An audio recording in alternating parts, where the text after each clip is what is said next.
नमस्कार, मानस मिश्रा वाली नेशन में आप सभी का बहुत बहुत स्वागत करता हूं। भारत के एनएसए अजीत डोभाल कई बार कह चुके हैं कि हमें उतना बाहर से खतरा नहीं है जितना अंदर की यानी भीतरी शक्तियों से खतरा है जो हमारे भीतर बैठ करके षड्यंत्र रचती हैं।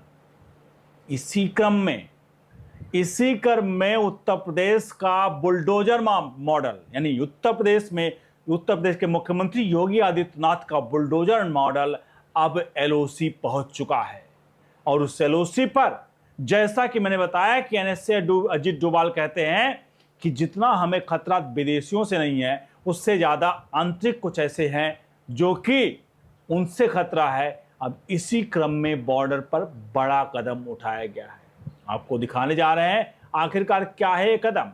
और ये सब कुछ जब से पश्चिम बंगाल में सरकार बदली है यानी ममता बनर्जी सत्ता से हटी हैं, तब से बॉर्डर को सुरक्षित करने के लिए अमित शाह ने वो सारी चीजें की हैं जो अब तक शायद की सरकारों ने नहीं किया था। और चूंकि अब बॉर्डर के मैक्सिमम जो मतलब राज्य हैं वो बीजेपी के हाथों में आ गए हैं, इसलिए अमित शाह ने ये कड़ा निर्णय और डिसीजन ले लिया है।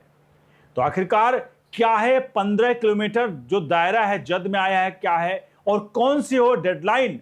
चूंकि आईबी इंटेलिजेंस ब्यूरो और बीएसएफ यानी भारतीय सेना और भारत की खुफिया एजेंसी दोनों मिलकर के ऑपरेशन कर रही हैं। दिखाते हैं, अनुरोध करेंगे भारतीय सेना के लिए, क्योंकि सरकार तो कर ही रही है और सब कुछ ये काम करने वाली, इसका क्रियान्वयन करने वाली भारतीय सेना है। इसलिए भारतीय सेना के लिए कमेंट बॉक्स में जय हिंद जरूर लिखिएगा। और इस बुलडोजर एक्शन को आपको कैसे देखते हैं, क्योंकि योगी आदित्यनाथ का मॉडल आज अभी तो उत्तर प्रदेश नहीं भारत में तो पूरी दुनिया में इस वक्त चाह रहा है। चलिए बढ़ते हैं पूरी खबर की तरफ। असल में आपको बता दें, अमित शाह का हालिया में, जैसा आप पश्चिम बंगाल को लेकर के आपने देखा होगा घुसपैठी किस प्रकार से वहां से पलायन कर रहे हैं और पश्चिम बंगाल से जितने अवैध रोहिंग्या और बहुत सारे थे वो अब भाग चुके हैं और अभी कुछ बचे हैं वो भाग रहे हैं। शुभेंदु सरकार का भी यानी शुभेंदु अधिकारी का भी, वहां के मुख्यमंत्री का भी कहना था कि जो लोग हैं अभी चुपचाप निकल जाएं क्योंकि अब उनका वक्त बुरा आने वाला है। तो इसी क्रम में वहां पर तो चल ही रहा था। अभी हालिया में पहुंचते अमित शाह राजस्थान बॉर्डर पर, और राजस्थान बॉर्डर पर यह फैसला लिया जाता पाकिस्तान बॉर्डर को लेकर के। कहा जाता है कि बॉर्डर से सटे हुए 15 किलोमीटर का एरिया, जो कि जितने भी एरिया हैं, जितने भी अवैध निर्माण हैं, तो कोई भी हो, कुछ भी बना हुआ हो, उन अवैध निर्माणों को ध्वस्त किया जाएगा। यानी ये सभी अवैध निर्माण टूटेंगे। इनकी एक डेडलाइन दी गई है कि इनको इतने दिन में टूटा जाएगा। और ये जो तोड़ना है अवैध ढांचे, ये अवैध ढांचे तोड़ने का मतलब सिर्फ छोटा मोटा काम नहीं है। क्योंकि बॉर्डर पर ही आतंकवादी जब आते हैं तो सबसे ज्यादा सह कौन देता है? बॉर्डर पर रहने वाले कुछ अवैध टुकड़े गैंग, जो रहता तो भारत की है, खाता तो भारत की है, लेकिन गुणगान पाकिस्तान का करता है। ऐसे में आपको पता है राहुल गांधी की क्या इस वक्त हालात होंगे। राहुल गांधी को चाहिए कि देश में अगर अशांति और स्थिरता होगा, इंस्टेबिलिटी होगी सरकार में, तो राहुल गांधी को खुशी मिलेगी, क्योंकि उनको सत्ता परिवर्तन करने के लिए पाकिस्तान, चाइना, अमेरिका किसी के साथ भी अगर हाथ मिलाना पड़ता है तो वो भी उसको लेकर के कभी भी इतराते नहीं है, मतलब कतराते नहीं, आपने देखा होगा। बहरहाल आपको बता दें इस पूरे प्रकरण को लेकर के अब कार्रवाई शुरू हो गई। जरा आपके सामने दिखाते हैं कार्रवाई के कुछ पॉइंट्स। तो ऑपरेशन क्लीन जो है राजस्थान बॉर्डर का जो टाइमलाइन है, केंद्रीय गृह मंत्री का निर्देश आया है कि भारत पाकिस्तान सीमा पर अवैध गतिविधि और संदिग्ध ढांचों के खिलाफ सख्त कार्रवाई का फैसला लिया गया है। बीएसएफ और आईबी की संयुक्त जांच यानी सीमा क्षेत्रों में अवैध कब्जे, संदिग्ध निर्माण और सुरक्षा जोखिम वाले स्थान की पहचान शुरू की। सीमावर्ती इलाकों का सर्वे यानी जैसलमेर सहित बॉर्डर के कई क्षेत्रों में चिन्हित ढांचों की सूची तैयार की गई है और बुलडोजर कार्रवाई शुरू हुई। ऑपरेशन क्लीन के तहत अवैध निर्माणों को, अवैध कब्जों को हटाने की कार्रवाई शुरू हुई है। मुख्य उद्देश्य है कि घुसपैठ, तस्करी और सीमा पार अपराधों को रोक लगाकर बॉर्डर की सुरक्षा को मजबूत करना है। यानी कि ये एक के बाद एक चीजें जो है बॉर्डर को लेकर के की गई हैं। आपको क्या लगता है जिस तरह से अमित शाह का ये एक्शन है और इसको लेकर के आईबी और बीएसएफ की संयुक्त ये कार्रवाई है जहां पर गृह मंत्रालय के आदेश पर 15 किलोमीटर के दायरे को जद में लिया गया है और इस तरह से अब बॉर्डर के लिए सबसे बड़ी, कहीं ना कहीं ये जो अगर बात करें तो ये बॉर्डर के लिए सबसे बड़ी सुरक्षित काम होगा, क्योंकि जो भी घुसपैठ होते हैं वो बॉर्डर के ही रास्ते होते हैं।